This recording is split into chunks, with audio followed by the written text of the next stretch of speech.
여러분, 지금 이 순간 여러분이 보고 있는 모든 것, 만지고 있는 모든 것, 심지어 여러분의 몸 자체가 사실은 진짜가 아닐 수도 있다는 이야기를 들어보신 적 있으신가요?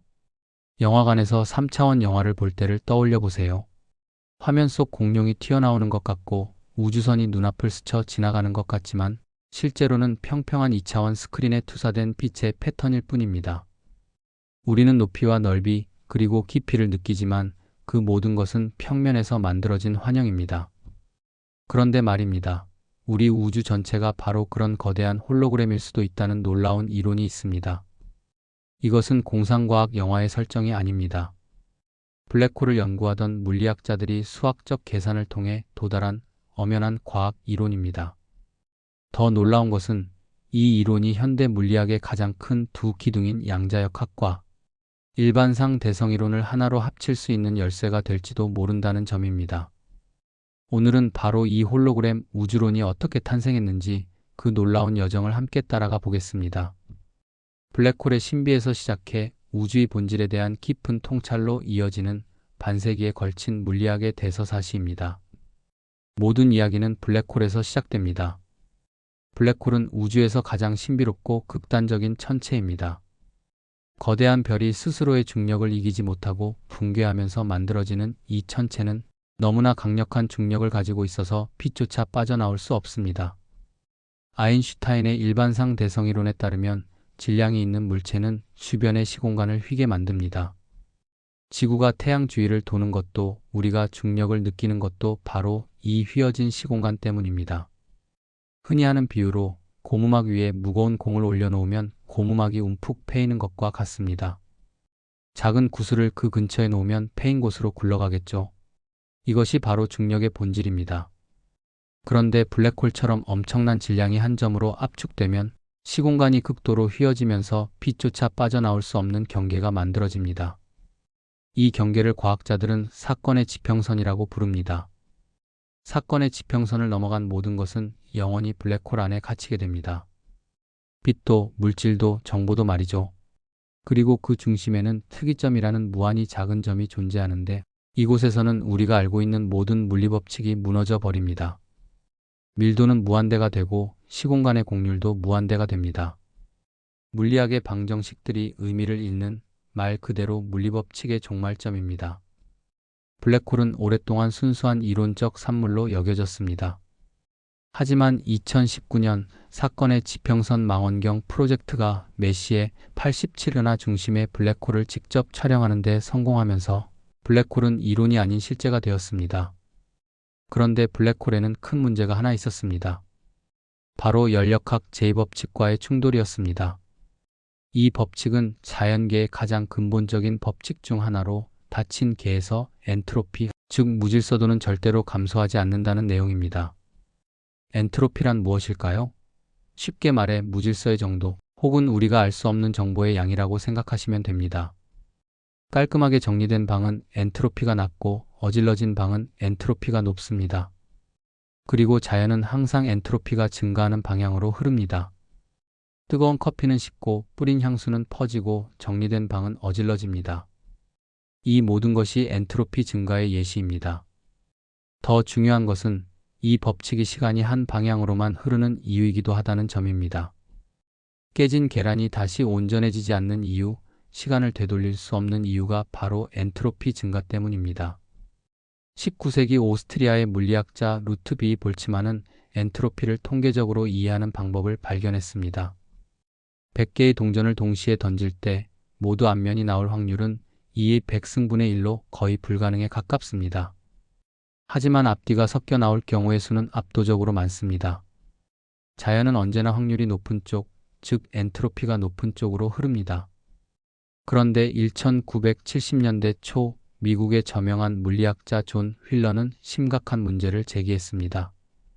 휠러는 블랙홀 연구의 선구자로 실제로 블랙홀이라는 이름을 만든 사람이기도 합니다. 만약 뜨거운 가스 덩어리를 블랙홀에 던져 넣으면 어떻게 될까요? 그 가스가 가지고 있던 모든 엔트로피, 모든 정보가 사건의 지평선 너머로 사라져 버립니다.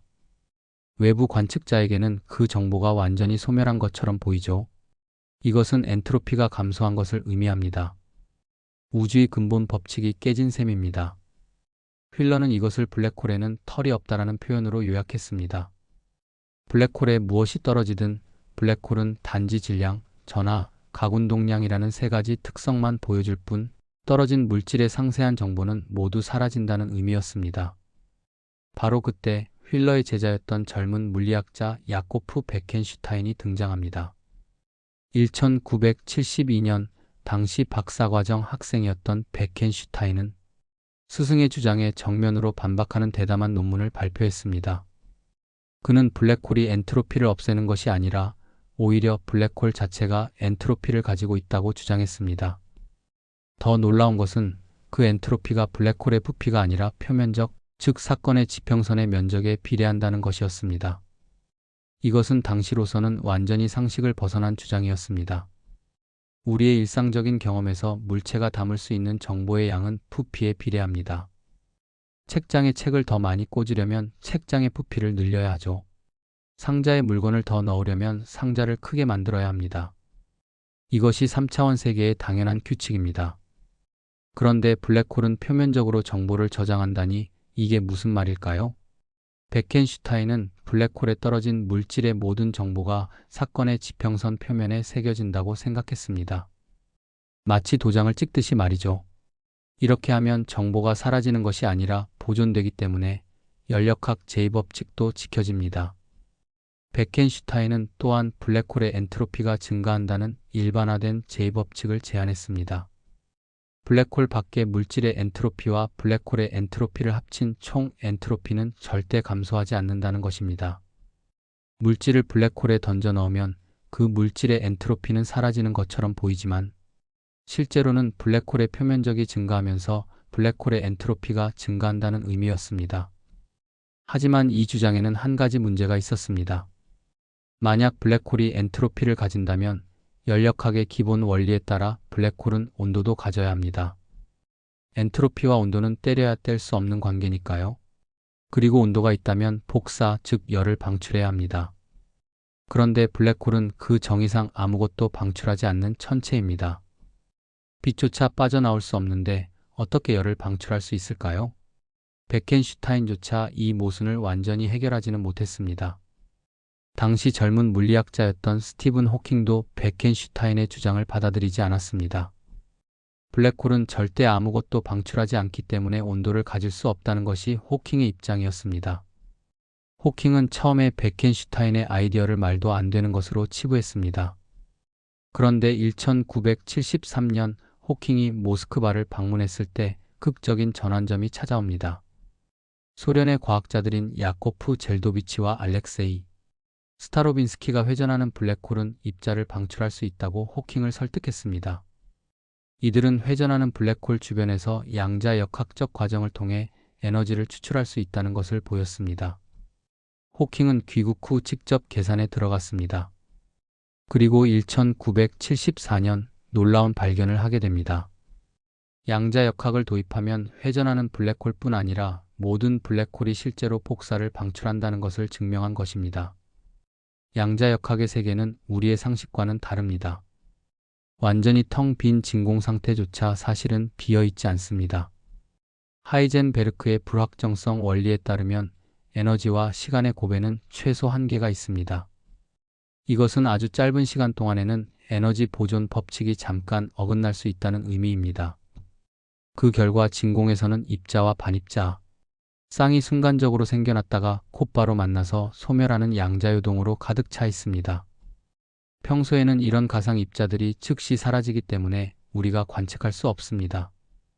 호킹은 이런 양자요동이 블랙홀의 사건의 지평선 근처에서 일어나면 어떻게 되는지 계산했습니다.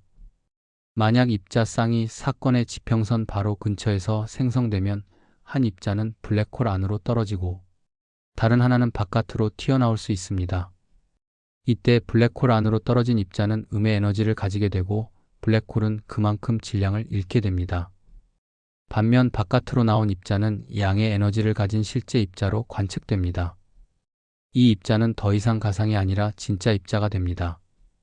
결과적으로 블랙홀은 천천히 증발하면서 복사 에너지를 방출하게 됩니다. 이것이 바로 호킹 복사입니다. 호킹의 계산에 따르면 블랙홀의 온도는 질량에 반비례합니다. 태양 질량만 한 블랙홀의 온도는 절대 온도 60 나노켈빈으로 우주 배경 복사의 온도보다 훨씬 낮습니다. 따라서 이런 블랙홀은 증발하기는커녕 우주 배경 복사를 흡수하면서 오히려 커집니다. 하지만 작은 블랙홀은 온도가 높아서 빠르게 증발할 수 있습니다.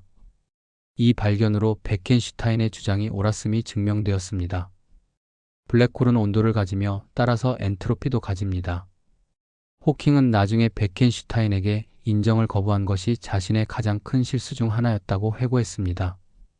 호킹은 여기서 멈추지 않고 블랙홀의 엔트로피를 정확히 계산했습니다. 그 결과 나온 공식은 현대 물리학에서 가장 아름다운 방정식 중 하나로 꼽힙니다. 블랙홀의 엔트로피는 사건의 지평선의 면적을 4분의 1로 나눔값에 비례한다는 것입니다. 정확히는 플랑크 면적으로 나눔값의 4분의 1입니다. 이 공식에는 볼츠만 상수, 광속, 중력 상수, 플랑크 상수가 모두 등장합니다. 연력학, 상대성 이론, 양자역학이 하나로 합쳐진 통합 방정식인 셈이죠. 자연의 세 가지 근본 법칙이 블랙홀이라는 극한 상황에서 아름답게 조화를 이룹니다. 이 공식이 의미하는 바는 명확합니다. 블랙홀의 정보는 그 내부가 아니라 표면에 저장됩니다. 3차원 공간의 정보가 2차원 표면에 새겨지는 것입니다. 구체적으로 계산해 보겠습니다. 태양 질량만 한 블랙홀의 사건의 지평선 반지름은 약 3km입니다. 표면적은 약 100제곱킬로미터 정도 되겠네요. 플랑크 길이는 약 10의 마이너스 35승미터로 상상할 수 없을 만큼 작습니다. 이 크기로 블랙홀 표면을 덮으려면 대략 10의 77승계의 플랑크 면적이 필요합니다. 그리고 블랙홀의 엔트로피는 이것의 4분의 1 정도가 됩니다. 이 엄청난 엔트로피는 블랙홀이 얼마나 많은 정보를 저장할 수 있는지를 보여줍니다. 우주에서 엔트로피 밀도가 가장 높은 것이 바로 블랙홀입니다. 그런데 이것이 왜 그토록 중요할까요? 이것이 단지 블랙홀만의 특성일까요? 아니면 우주 전체에 적용되는 원리일까요? 베켄슈타인과 호킹의 발견은 물리학계에 큰 파장을 일으켰습니다. 하지만 그것이 우주 전체에 어떤 의미를 갖는지는 아직 명확하지 않았습니다.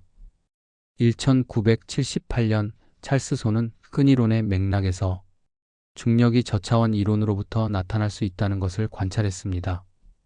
1986년에는 브라운과 헤느가 3차원 중력의 점근, 대칭성이 2차원 등각장 이론과 연결된다는 것을 엄밀히 증명했습니다.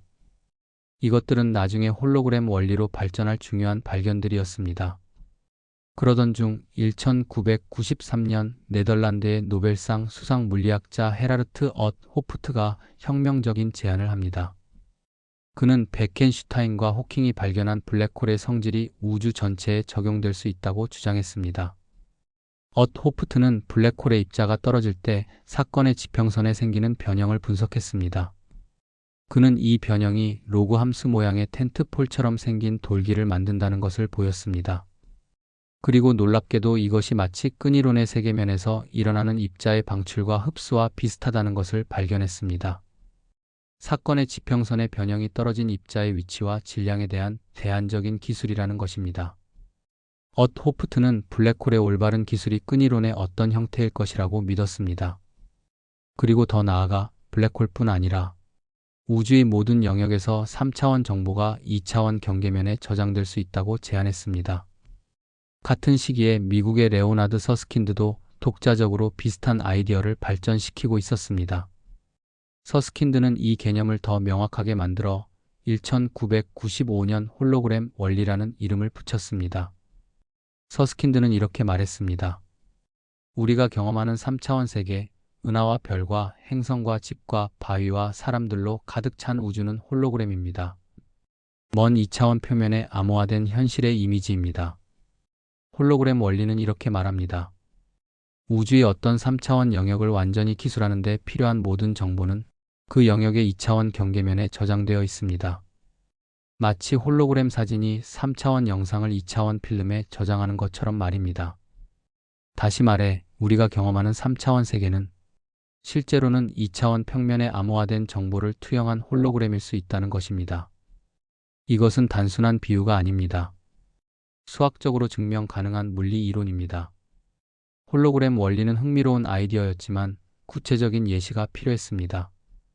그러던 중 1997년 아르헨티나 출신의 천재 물리학자 후안 말다세나가 결정적인 돌파구를 마련합니다.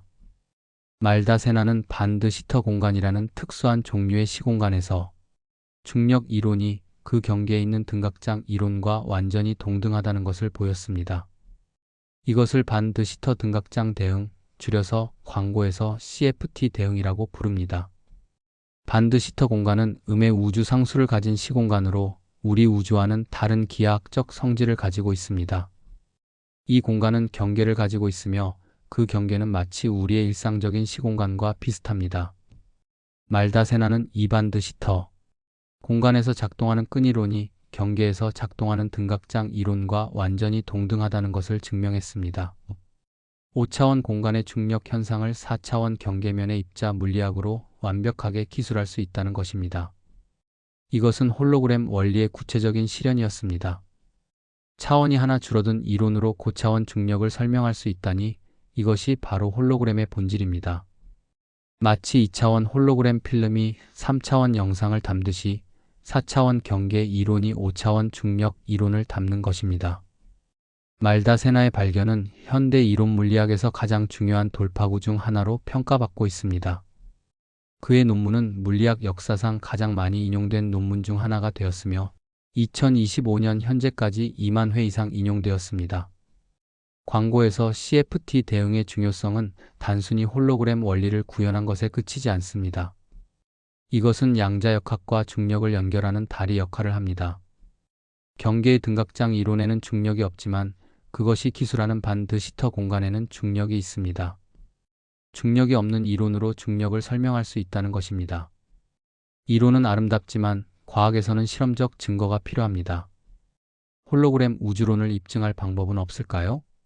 2015년 미국 페르미 국립가속기 연구소의 물리학자 크레이그 호건은 홀로미터라는 독특한 실험 장치를 만들었습니다. 250만 달러를 투입한 이 장치는 2013년부터 가동되었습니다. 호건의 아이디어는 이랬습니다. 만약 우주가 정말 홀로그램이라면 시공간 자체에 양자역학적 흔들림, 즉 홀로그램 잡음이 있을 것입니다. 서로 다른 방향의 좌표들 사이에 하이젠베르크 불확정성 원리와 비슷한 관계가 있을 수 있다는 것이죠. 만약 그렇다면 10의 마이너스 35승미터 규모에서 위치를 정확히 정의하는 것이 불가능할 것입니다. 호건은 레이저 간섭계를 이용해 이 미세한 잡음을 검출하려 했습니다. 레이저를 이용하면 원자폭의 극히 일부까지 길이를 측정할 수 있습니다. 두 개의 간섭계를 등을 맞대고 배치하면 홀로그램 잡음이 초당 수백만 번 진동하는 신호로 나타날 것이라고 예상했습니다. 하지만 수년간의 실험 끝에 예상했던 신호는 발견되지 않았습니다. 많은 이론가들은 호건의 실험이 홀로그램 원리를 제대로 검증할 수 있는지에 대해 회의적이었습니다. 끈이론의 일부 발명가들은 이 실험이 홀로그램 원리를 검증할 수 없다고 주장했습니다. 하지만 시도 자체는 높이 평가받았습니다. 그런데 2017년 더 희망적인 소식이 들려왔습니다. 영국 사우샘프턴 대학의 코스타스 스캔데리스 교수가 이끄는 국제 공동 연구팀이 완전히 다른 접근법을 시도했습니다. 그들은 캐나다 워털루 대학 페리미터 연구소, 이탈리아 살렌토 대학과 협력하여 우주 배경 복사 관측 데이터를 분석했습니다. 우주 배경 복사는 빅뱅 후 38만 년이 지났을 때 방출된 빛으로 우주의 베이비 사진이라고 할 수 있습니다. 플랑크 위성과 같은 첨단 망원경은 이 배경 복사의 미세한 온도 변화를 측정할 수 있습니다. 이 온도 변화의 패턴은 초기 우주의 상태에 대한 정보를 담고 있습니다. 연구팀은 우주 배경 복사의 불규칙한 패턴을 양자장 이론과 비교했습니다. 놀랍게도 가장 단순한 양자장 이론들이 초기 우주의 관측 결과를 거의 완벽하게 설명할 수 있었습니다. 연구를 주도한 스캔데리스 교수는 이렇게 말했습니다. 홀로그래피는 우주의 구조와 생성을 생각하는 방식에서 엄청난 도약입니다. 아인슈타인의 일반상 대성이론은 대규모 우주를 매우 잘 설명하지만 우주의 기원과 양자 수준의 메커니즘을 탐구할 때는 한계가 있습니다. 홀로그램 우주 개념은 이 둘을 조화시킬 잠재력을 가지고 있습니다. 이 연구는 홀로그램 우주론을 지지하는 증거가 전통적인 우주, 팽창 이론을 지지하는 증거만큼이나 탄탄하다는 것을 보여주었습니다.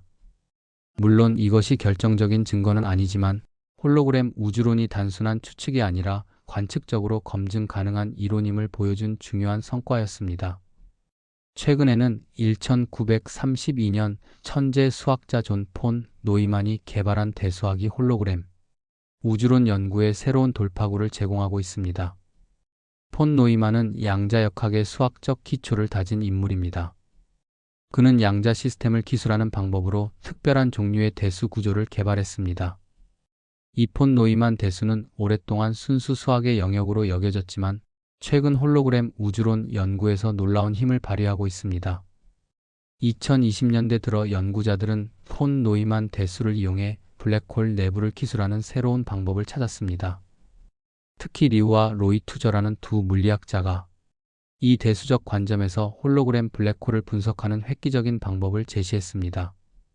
그러던 중 2022년 물리학계에서 거의 신적인 존경을 받는 에드워드 위튼이 이 연구에 뛰어들었습니다. 위튼은 끈이론의 발전에 결정적인 기여를 한 인물로 물리학자 중 유일하게 수학의 노벨상이라 불리는 필즈상을 받았습니다. 위튼은 폰 노이만 대수를 이용해 홀로그램 블랙홀의 성질을 분석하는 논문을 발표했습니다. 그는 이상적인 홀로그램 블랙홀에서 시작해 경계장에 아주 미세한 양자 요동을 도입했습니다. 놀랍게도 이 작은 변화가 대수 구조를 완전히 바꿔버렸습니다. 마치 상전이처럼 대수가 한 종류에서 다른 종류로 바뀌는 것입니다. 위튼의 참여는 이 연구 분야에 대한 관심을 폭발적으로 증가시켰습니다. 현재 전 세계의 이론 물리학자들이 폰 노이만 대수를 이용해 시공간의 양자적 본질을 탐구하고 있습니다. 연구자들은 양자역학적으로 떨리는 시공간을 다룰 수 있는 새로운 수학적 도구들을 개발하고 있습니다. 이들은 시공간이 양자 수준에서 어떤 실타래로 짜여 있는지를 역으로 추적하려 하고 있습니다. 브랜다이스 대학의 매튜 헤드릭 교수는 이렇게 설명합니다. 중력은 일반적인 양자 이론과 별개의 것이 아닙니다. 중력은 단지 양자 이론을 다르게 기술한 것일 뿐입니다. 그렇다면 우주가 정말 홀로그램이라면 그것은 우리에게 무엇을 의미할까요? 첫째, 우리가 경험하는 3차원 공간은 근본적인 것이 아닐 수 있습니다. 진짜 정보는 우주의 경계, 즉 무한히 먼 2차원 표면에 저장되어 있고 우리가 보는 3차원 세계는 그 정보의 투영일 수 있습니다. 둘째, 우주에 저장될 수 있는 정보의 양에는 한계가 있습니다. 베켄슈타인 한계라고 불리는 이 원리에 따르면 어떤 영역에 저장할 수 있는 최대 정보량은 그 영역의 표면적에 비례합니다. 관측 가능한 우주의 모든 정보는 약 10의 100승 비트 정도로 놀랍게도 10분의 1 광년 크기의 구안에 담을 수 있다고 추정됩니다. 이것은 놀라운 의미를 가집니다. 우주에 저장할 수 있는 정보가 유한하다는 것은 우주를 완벽하게 기술하는 데 필요한 정보가 유한하다는 뜻입니다. 무한한 세부 사항이 아니라 유한한 정보로 우주 전체를 기술할 수 있다는 것입니다. 셋째, 이것은 양자역학과 일반상 대성이론을 통합하는 양자중력 이론으로 가는 열쇠일 수 있습니다. 현대 물리학의 가장 큰 난제는 미시세계를 지배하는 양자역학과 거시세계를 지배하는 중력 이론을 하나로 합치는 것인데 홀로그램 원리가 그 실마리를 제공하고 있습니다. 넷째, 홀로그램 원리는 정보의 근본적 중요성을 보여줍니다. 물질과 에너지가 아니라 정보가 우주의 가장 근본적인 요소일 수 있습니다. 미국의 물리학자 존 휠러는 만년에 it from bit라는 개념을 제안했습니다. 모든 존재가 정보로부터 나온다는 의미입니다.